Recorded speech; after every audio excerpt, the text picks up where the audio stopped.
amazima gali nti tali mu bitabo birungi n'ekibiina ekya NUP waliyo kuna ennyombe ezigenda maaso kigamba okuba nti waliwo bakandidate abagenda dda maaso n'okuleka nti oba oliawo basonga baagala okumuggyako ekifo bannakibiina ekya NUP munda mu kibiina kigamba okuba nti era takyali nnyo muganzi wabadde okuna ennyombo ezibadde zigenda maaso yabadde nnyo mu nteekateeka ey'okwogera ku ebyo ebyabaddewo nga bagamba nti ababaka bajeemu balipootinge back y'omu ku baali yakitinze ennyo kaaka kitegeeza nti awo waliwo waaka era ensonga lwaki twagadde tuwulire direct ekiva Emityana okitegeera tuwulire direct ekiva Emityana naye sofa ngenda kuwa abantu bakubuulire bo bennyini naye kakati race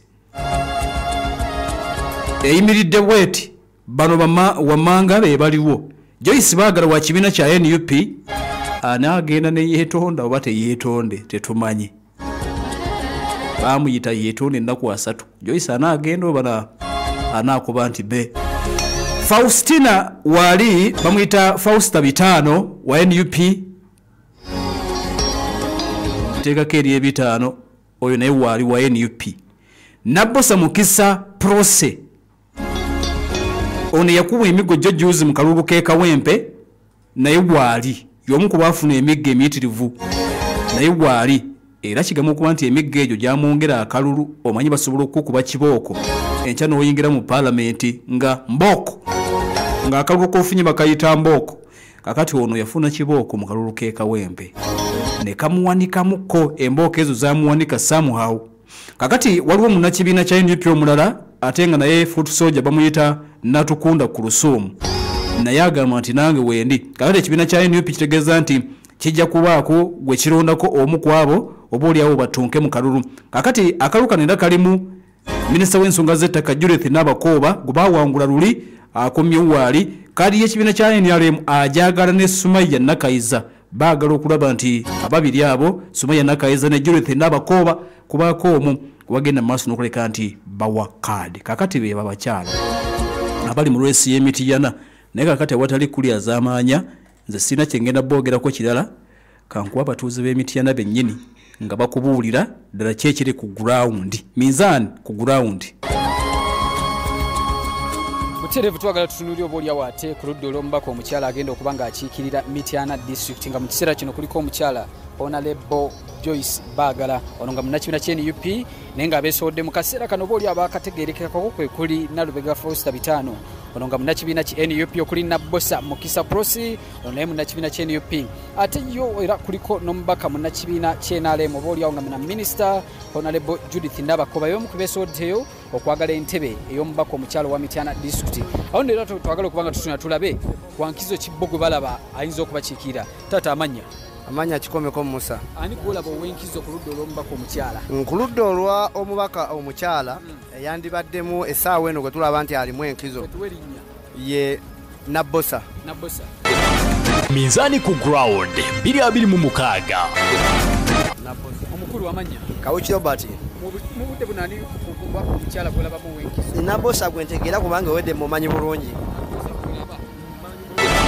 Minzaani ku ground 226 taata amanya Kisenyo Alex ku ludda olw'omubaka omukyala ni gwolaba owenkizo Nabbosa amanya gafe amanya Zakariya Nyanzi ani owenkizo Nabbosa oyo omukulu oli mulonzi wa Mityana municipality esebo amanya gafe Kakuba John Bosco mbaka omukyala n'abakoba nsubye nzo kulya akakyalina enkizo lwa nsonga ono omukyala amuwadde nnyo omwaganya kuba takomyewo mu bantu Minzaani ku ground 226 Nyanze kana kuli Edward banyongere ku ddoboozi nze kana kuli Edward oli mulonzi wa Mityana North esebo obeesowodde bonna ani gwolabamu enkizo mwene MP awomba ku mwene MP bapa Nabbosa munani UP Minzaani ku ground 226 omukulu amanya seko Bampita Senkai Ronald olondera Mityana North mwenondera ku side eri ey'omubaka omukyala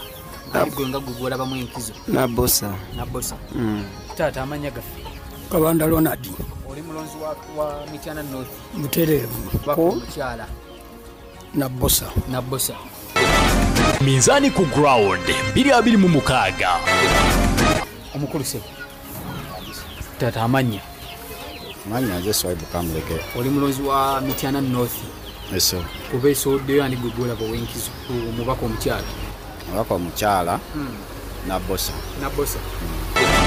Minzaani ku ground 2026. butereevu nga bwolulya tukyali Mityana North be bamu ku boolyawo benkyafunyeeko nenzikiriza nkyayogenda mu maaso n'okuba tufuna ku ndowooza z'abantu ab'enjawulo bo ani gwe bewalaba Pale feme kulera omuntu wa bulijjo tugenda maaso n'okulika nti bule tukutuusako ebyo bya ku ground nga bwogenda maaso n'okulika nti owulira bya ground nga yo kizo tata amanya gafe Amanya nze Kyeyune Susana. oli mulonzi wa Mityana North Yesebo. kubeesa oddeyo bonna gwani gwolabamu enkizo kusaidi eriyo omubaka omukyala Tujja kuwa Nabbosa. Nabbosa. Minzaani ku ground 2026. omukulu amanya Amanya nze Bamweyana Joshua. oli mulonzi wa Mityana North Yesebo. mubeesa oddeyo bonna ne gwegolaba bwenkizo ku mubaka omukyala Omubaka omukyala Nabbosa. Nabbosa. Minzaani ku ground 2026. omukulu sebo oli mulonzi wa Mityana North Yesebo. amanya gafe Kawagga William.